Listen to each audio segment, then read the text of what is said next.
বাংলাদেশের অবস্থায় এই দুইটা দলের মধ্যে দুইজন নেত্রী এবং কেউ সেকুলার কেউ ডেমোক্রেসি, এর বাহিরে ক্ষমতা আসাও খুব কঠিন এবং জটিল।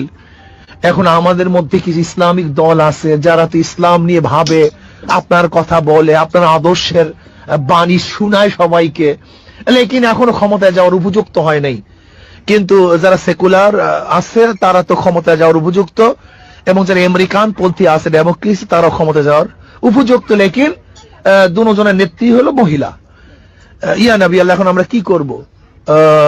শেখ হাসিনার পক্ষে যাব না খালেদা জিয়ার পক্ষে যাব? প্রশ্ন কার কাছে করছেন? ওলামায়ে কেরাম খুব ভালো মতো বুঝবেন, খুব ভালো মতো বোঝার চেষ্টা করবেন। দুইটা দল আছে বড়, যাদের অবস্থায়, আর ছোট চরমরাই হুজুর ওই তো সে হাত ডাক দিয়ে বেড়াইতেছে, সবাইকে বলছে আসো, শুধু নেতা নয় নীতির পরিবর্তন চাই, ইসলামী হুকুমাত কায়েম করতে চাই, জীবন যাবে যাবে, যা হয় হোক, ইসলামের বাহিরে যাওয়ার কোনো সম্ভাবনা নাই, সেই সমস্ত এই সাধু বাণী শুনাইতেছে। এখন ইয়া নবী আমরা কি করব?